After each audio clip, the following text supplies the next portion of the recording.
कैसे हैं आप सब। आज हम कथक डांस का हमारा दूसरा टर्न है। टाइप्स ऑफ डांस हम लोग देख रहे थे।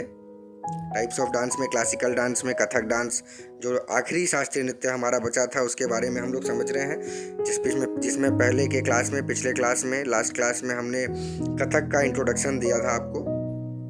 आज हम लोग कथक नृत्य से संबंधित कुछ मुख्य अंग के बारे में बात करेंगे। इसके जो मेन अंग क्या हैं, कैसे हैं पार्ट, इसके बारे में हम लोग थोड़ा समझेंगे। तो स्टूडेंट्स ध्यान से सुनिएगा। गायन, वादन और नृत्य के समावेश को संगीत कहते हैं। जब बात किसी डांस की आती है, किसी कला की आती है, तो सबसे पहले हम लोग म्यूजिक, जब भी डांस की बात आती है, डांस देखिए अपने आप में एक कंप्लीट चीज़ नहीं है। कंप्लीट चीज़ अगर कहा जाए तो म्यूजिक है, क्योंकि म्यूजिक को ही 3 भाग में बांटा गया है। एक गायक, वादक और नर्तक, ये तीनों कंप्लीट होते हैं तभी संगीत बनता है। तो गायन, वादन और नृत्य के समावेश को संगीत कहते हैं, अर्थात गायन और वादन के बिना नृत्य अधूरा है। और संगीत का एक अंग नाट्य को भी माना जाता है। प्राचीन काल में नाट्य का प्रचार नृत्य की अपेक्षा अधिक था। पहले डांस से ज़्यादा एक्टिंग पे फोकस किया गया था और नाट्य के ही माध्यम से दर्शकों को गीत, वाद्य, नृत्य और अभिनय का एक साथ आनंद मिल जाता था। और नाट्य के ऊपर जो भी ग्रंथ लिखे जाते थे, लिख दिए जाते थे, उसी में संगीत की भी चर्चा पर्याप्त मात्रा में की जाती थी।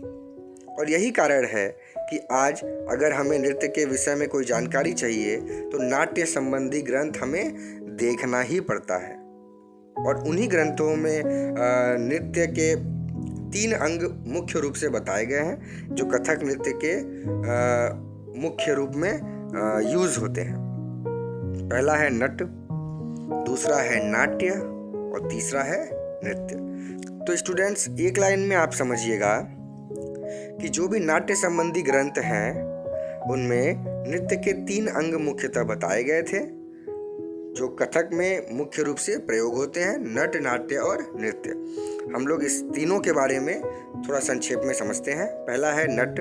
तो जब नृत्य करते समय ताल लय के अनुसार, ताल और लय का परिचय मैं पहले आपको दे चुका हूँ, ताल क्या है, लय क्या है। तो जब नृत्य करते समय ताल लय के अनुसार हम केवल अपने शरीर के अंगों का प्रयोग करते हैं और मुख द्वारा कोई भाव, कोई प्रक्रिया नहीं करते, तो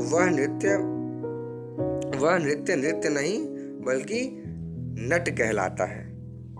आप समझ चुके होंगे, बहुत आसानी से सिंपल लैंग्वेज में आपको समझा रहा हूँ। जब डांस करते टाइम रिदम, ताल, लय के अनुसार हम केवल अपने शरीर के अंगों का प्रयोग करते हैं, केवल बॉडी का यूज़ करते हैं और मुख द्वारा कोई भाव प्रक्रिया नहीं करते, चेहरे से ना कोई एक्सप्रेशन, ना ही लिपसिंग, ये सब नहीं करते, तो वो नृत्य नहीं, नट कहलाता है।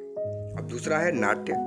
तो जब किसी वाक्य, काव्य के अर्थों को अभिनय द्वारा प्रकट करते हैं, जब किसी वाक्य या काव्य के अर्थों को अभिनय द्वारा प्रकट करते हैं, उसे नाट्य कहा जाता है। इसे आम भाषा में हम लोग नाटक भी समझते हैं। इसके 4 प्रकार होते हैं। पहला है आंगिक अभिनय, दूसरा है वाचिक अभिनय, तीसरा है आहार्य अभिनय, चौथा है सात्विक अभिनय। अब इन चारों के बारे में भी हम लोग थोड़ा सा संक्षेप में देखते हैं। पहला है आंगिक अभिनय। आंगिक अभिनय क्या है? तो शरीर की क्रियाओं द्वारा जब अभिनय किया जाता है तो उसे आंगिक अभिनय कहते हैं। सेकेंड नंबर पे हमारा था वाचिक अभिनय। जो अभिनय मुख से बोलकर किया जाता है वह वाचिक अभिनय कहलाता है। जैसे डायलॉग डिलीवरी, आप एक लाइन में, एक वर्ड में समझ लीजिए, डायलॉग डिलीवरी। तीसरा है आहार्य अभिनय। तो आहार्य अभिनय से मतलब हमारा ये है, जैसे कॉस्ट्यूम, मेकअप, प्रॉप्स एक्सेट्रा, ये सब जो होते हैं सब आहार्य अभिनय में आते हैं, जो अब आज के टाइम पे हर प्रोग्राम का महत्वपूर्ण हिस्सा होता है। चौथा और आखिरी है सात्विक अभिनय। तो सात्विक से मतलब है भाव। जैसे आपको अगर मैं सिंपल लैंग्वेज में समझाऊं तो अगर अभिनय बिना भाव के किया जाए, जैसे एक्सप्रेशन होता है हमारा, तो सात्विक का सीधा सा ये मतलब है, अगर कोई भी अभिनय कर रहे हैं, कोई भी एक्टिंग कर रहे हैं, वो बिना भाव के, बिना एक्सप्रेशन के किया जाए तो वो शून्य माना जाता है। नृत्य के किसी भी अभिनय नृत्य में भाव का स्थान बहुत मुख्य है। ये हमारा सात्विक अभिनय में आता है। अब हम लोग एक चीज़ को समझें, नृत्य क्या होता है। नृत्य को अगर हम लोग थोड़ा सा डिस्क्राइब करें तो नट और नाट्य जो है ये दोनों मिलाकर बनता है नृत्य। अर्थात नट और नाट्य को मिलाकर किए जाने वाली क्रिया को नृत्य कहा जाता है, जिसमें गीत, भाव और संगीत का संचालन सब मिला होता है, सब होता है। तो स्टूडेंट्स, ये था हमारा आज कथक से नृत्य से संबंधित मुख्य अंग, जिसके बारे में हमने आपको समझाया। उम्मीद करता हूँ कि आपको समझ में आया होगा, और इससे जुड़े कोई भी सवाल हो आप मुझसे कर सकते हैं बेहिचक। इसके बाद हम लोग हिस्ट्री ऑफ कथक डांस देखेंगे, फिर हम लोग आगे धीरे धीरे कथक के बारे में डीपली अंदर जाएंगे, समझेंगे क्या है, कैसे है, और कैसे कैसे तरह से कथक डांस कर सकते हैं, सब कुछ मैं आपको बताऊंगा।